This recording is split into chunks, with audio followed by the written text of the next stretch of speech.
Hello and welcome to this very special episode of Inside the Tanks. We've been fortunate enough to be invited to the Australian Armour and Artillery Museum here in Cairns, Australia. So join me today, we're going to have a closer look later on at the T-72, but before we do that, let's have a quick whistle-stop tour around this fabulous museum.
But what we've really come forward to have a look at today is this little beauty, the T-72. This second generation main battle tank was produced in massive quantities, over 25,000 units, making it the most widely produced Soviet MBT other than the T-54-55, of course.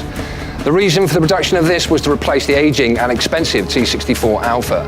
The T-64 Alpha, cost-wise, well, this turned out at 40% less, making it absolutely fantastic.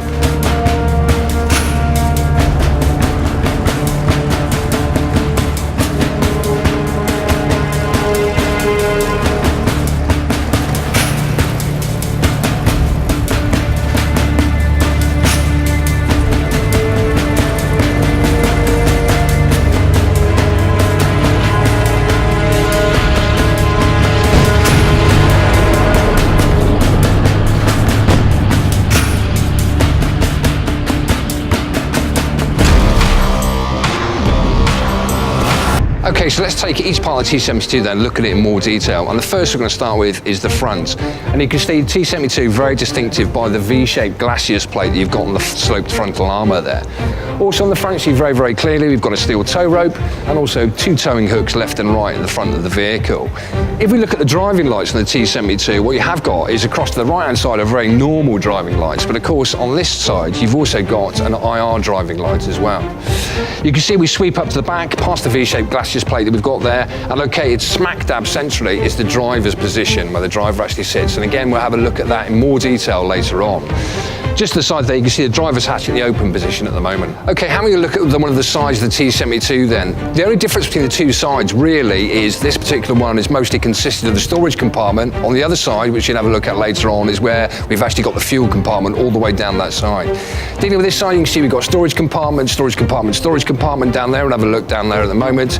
Rubber side skirts fitted on this particular model. And of course, as far as suspension is concerned, we've got the very standard Soviet-style suspension. The rubber track and also steel, of course, with 96 links in either side and the 6 evenly spaced road wheels.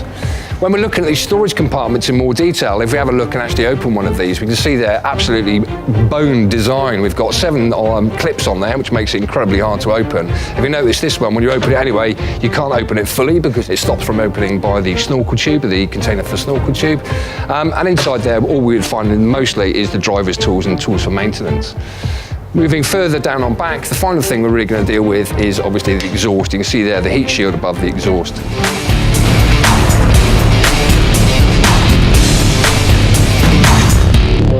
Okay, we've now jumped onto the back of the T-72. You can see straight away it's not a big vehicle, and you can see we've got actually a very small turret on there. In fact, the whole height of the T-72 was only 2.23 metres, again making it a very good low silhouette to other enemy vehicles. Some of the things on the back of the turret then, you can see quite clearly there we've got a convoy light. Now a convoy light, if you didn't know, was all it was used for, as the name suggests, another vehicle travelling behind at night. It means there's no light on at all.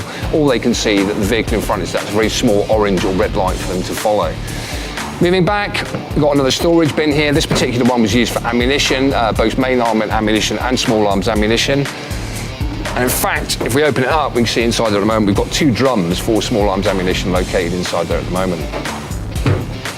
Moving further down to the back decks, you can see as far as most main battle tanks are concerned, it is very small configuration here on the back decks. At the moment, I'm just stood on the transmission and the engine compartment, and just to my left there, you've also got the air intakes as well. The final thing, really, when we're talking about the back of this vehicle, you can just see there, we spoke about a storage compartment on one side of the T72. On the other side, running all the way down there, you can see we've got the fuel tanks. Okay, looking a bit more detail then at the turret of the T72. First of all, across the left-hand side of the turret there, we can see we've got the first of our two banks of multi-barreled smoke grenade dischargers. If we work across, we can see very, very clearly we've got the gunner's hatch. Directly in front of the gunner's hatch, you can see a very, very small episcope for the gunner to see through, not great vision through there. But what he has got is his primary sight on the main sight directly in front. You can see that's covered by an armoured cover there. Moving away across the left, very distinctive with the Soviet type design, we've got the commander's hatch, and working our way back down we can see huge monstrosity connected to the main armament with the IR light. Just to the left of that, the final of our two batches of multi-barrel smoke grenade discharges. Let's have a look then in more detail at the main armament on the T72. The T72 is equipped with a 125mm smoothbore gun. Smoothbore versus rifled barrel, well, you could debate that question, of course, until the cows come home, but being a Brit tanky, of course, I will always opt for the rifled version. As far as the thermal sleeve is concerned, you can see that it's got a hardened thermal sleeve as opposed to most of the British MBTs that have got the soft or padded thermal sleeve. And also, if you were to look 3/4 of the way down the barrel, you can see we've got a very standard fume extractor configuration on there. The gun fires armoured-piercing Finstable discarding sabot, heat, and the OF-26 ATF-T rounds, with a rate of fire of between 6 to 8 rounds a minute. Obviously, the big thing about the T-72 was the auto-loading system, which necessitated the need for 3 members as opposed to 4 members of the crew. 22 rounds kept in the carousel in the fighting compartment. We'll see that in more detail when we jump inside. And another 17 rounds located in the storage compartments around the turret as well, with a couple of rounds located on the exterior of the vehicle.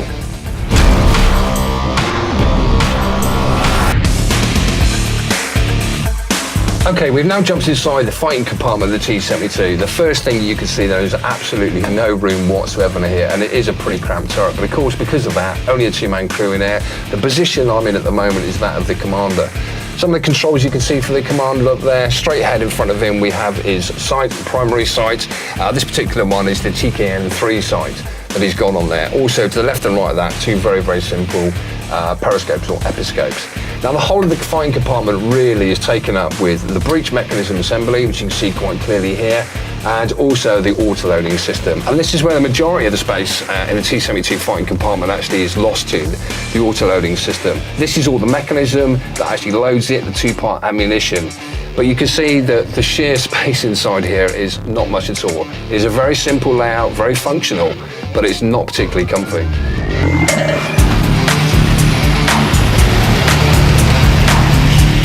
Okay, we've now crossed over then, and I'm now sat in the gunner's position. Again, I didn't like to say it, but even less room, certainly for your legs, than there was in the commander's position.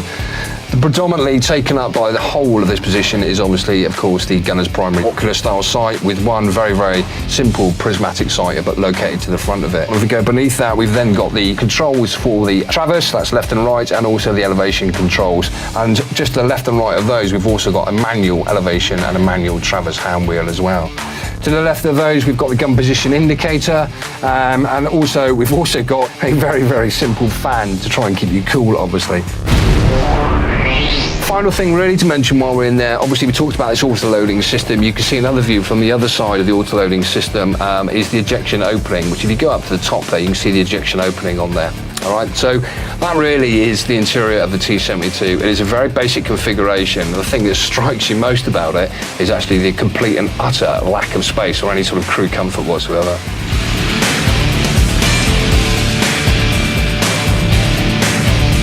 Okay, we're now obviously going to look at the driver's cabin.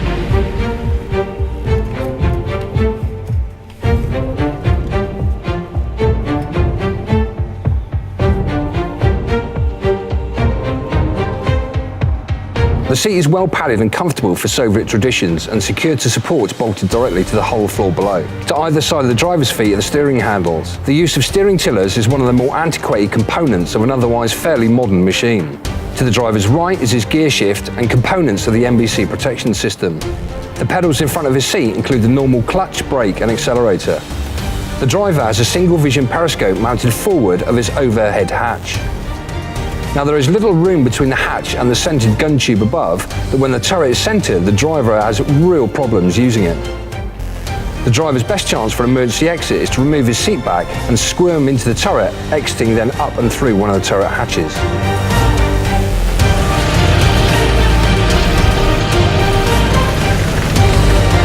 And that's us finished then with our whistle-stop tour of the T-72. There's no doubt, of course, that the T-72 in its day was one of the world's best main battle tanks.